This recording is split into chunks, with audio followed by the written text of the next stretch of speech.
أشهد أن لا إله إلا الله وحده لا شريك له ونشهد أن سيدنا ومولانا محمدا عبده ورسوله الذي أرسله بالحق بشيرا ونذيرا وداعيا إلى الله بإذنه وسراجا وقمرا منيرا أما بعد فقد قال الله تعالى في كلامه المجيد وفي فرقانه الحميد সবাই পড়ে আউযু বিল্লাহি মিনাশ শাইতানির রাজীম বিসমিল্লাহির রাহমানির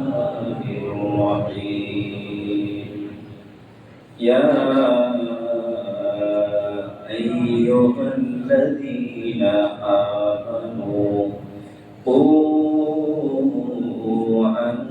أنفسكم وأهليكم نارا وقودها الناس والحجارة عليها ملائكة غلاظ شداد لا يعصون الله ما أمرهم ويفعلون ما يؤمرون وقال رسول الله صلى الله عليه وسلم من لم يرحم صغيرنا ولم يعقل كبيرنا فليس منا أو كما قال عليه الصلاة والسلام إن الله وملائكته يصلون على النبي يا أيها الذين آمنوا صلوا عليه وسلموا تسليما اللهم صل على محمد وعلى آل محمد كما صليت على إبراهيم وعلى آل إبراهيم إنك حميد مجيد اللهم بارك على محمد وعلى آل محمد كما باركت على إبراهيم وعلى آل إبراهيم إنك حميد مجيد بلغ العلا بكماله كشف الدجى بجماله حسنت جميع خصاله صلوا عليه وآله هو الحبيب الذي ترجى شفاعته لكل هون من الأهوال مقتحم بلغ العلا كشف الدجى بجماله حسنت جميع خصاله صلوا عليه وآله আলহামদুলিল্লাহ আল্লাহ রাব্বুল ইজ্জত ওয়াল জালালের অসংখ্য অগণিত শুকরিয়া আদায় করছি যিনি আমাদেরকে সপ্তাহের শ্রেষ্ঠতম দিবসে পবিত্র জুমার দিনে আল্লাহর ঘরে এসে জুমার নামাজ আদায়ের উদ্দেশ্যে আসার বসার এবং আল্লাহ পাকের সন্তুষ্টি অর্জনের লক্ষ্যে আল্লাহর ঘরে কিছু সময় থাকার জন্য আল্লাহ পাক আমাদেরকে মঞ্জুর করেছেন, কবুল করেছেন। সেজন্য সে মহান আল্লাহ সুবহানাহু ওয়া তাআলার দেওয়া জবান দিয়ে আমরা মহান মুনিবের দরবারে শুকরিয়া দান করছি। আলহামদুলিল্লাহ রব্বানা লাকাল হামদ হামদান কাসীরান طيبا مباركا فيه يا رب ربي لك الحمد كما ينبغي لجلال وجهك وعظيم سلطانك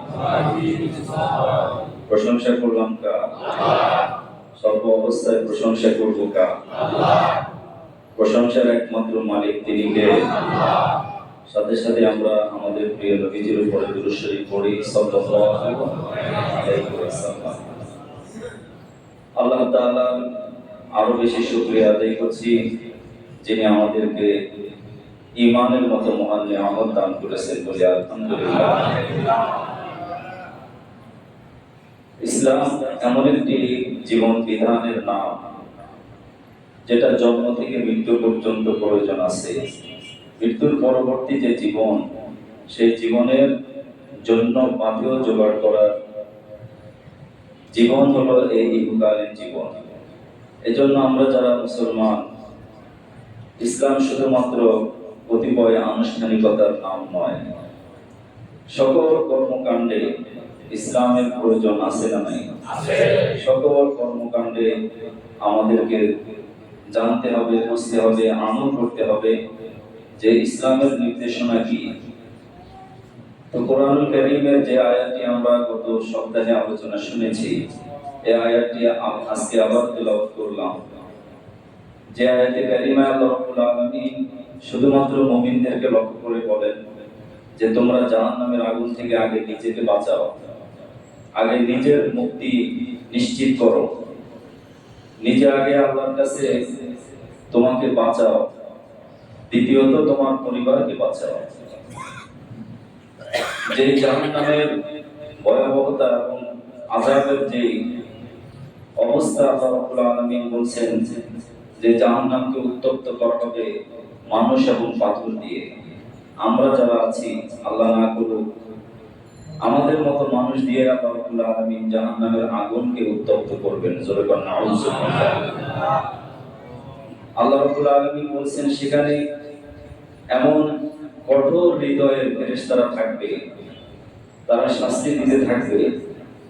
তাদের কান আছে কিন্তু শুনবে না, চোখ আছে দেখবে না, কোনো কিছুই বুঝতে পারবে না। তাদেরকে যেভাবে অর্ডার করা হবে বাই ফোর্স, তারা সেই আল্লাহর নির্দেশটাই হুবহু পালন করবে। মানুষ চিৎকার করবে, মানুষ সহ্যের বাহিরে যন্ত্রণায় যখন চিৎকার করতে থাকবে, কোনো কিছুই করার থাকবে না। আল্লাহ রাব্বুল আলামিন সতর্ক করছেন, লিগাজুন শিদাজুন লা ইয়াসুনাল্লাহ। যে ফেরেশতারা এমন কঠোর স্বভাবের, আল্লাহর হুকুম ছাড়া, পালন ছাড়া তাদের আর অন্য কোনো কিছুই থাকবে না। আল্লাহ যা আদেশ করেছেন সেটাই তারা পালন করবে। কোরআনুল কারীমের এই আয়াতের ব্যাখ্যায় হযরত আলী রাদিয়াল্লাহু তাআলা আনহু তাফসীরে তাবারীর মধ্যে এসেছে, তিনি বলেন যে সর্বপ্রথম তোমরা যারা ঈমানদার, তোমাদের সন্তানদেরকে আদিবুহুম, আদব শিখাও, ওয়াআল্লিমুল কুরআন, কুরআন শিখাও, ওয়াআল্লিমুল ইসলাম, ইসলাম শিখাও। তো সবার আগে আদব শিখাতে হবে, ইসলাম শিখাতে হবে। শুধুমাত্র সন্তানদেরকে নয়, আমরা যারা আছি মৃত্যু পর্যন্ত আমাদের শিক্ষার বয়স আছে না নাই? মৃত্যু পর্যন্ত আমরা শিখব। ইসলামের যতগুলো নিয়ম কানুন রয়েছে সবকিছুই শিখব, এবং যা কিছু শিখছি সেটা আবার বাস্তবে আমরা আমল করব ইনশাআল্লাহ। এজন্য আদব এমন একটি বিষয় যেটাকে আমরা শিষ্টাচার বলি। হাদিসের কিতাবে কিতাবুল আদব নামে বিশাল অধ্যায় রয়েছে, শিষ্টাচার অধ্যায়। আদব শব্দের অর্থ বিনয়, নৈতিকতা, শিষ্টাচার এবং সকল কাজে নিয়ম মেনে চলা। আর আদবের বিপরীত হলো উশৃঙ্খলতা, শিষ্টাচার না মানা, বিনয়ী না হয়ে অহংকারী হওয়া, নিজেকে বড় মনে করা। এই সকল যত আখলাকে মাসমুমা রয়েছে, নিন্দনীয় চরিত্র রয়েছে, এগুলো থেকে নিজেকে মুক্ত রেখে সকল প্রকারের ভালো চরিত্রের অধিকারী হওয়াই একজন মুমিন মুসলমানের অপরিহার্য কর্তব্য। ঠিক কিনা বলেন?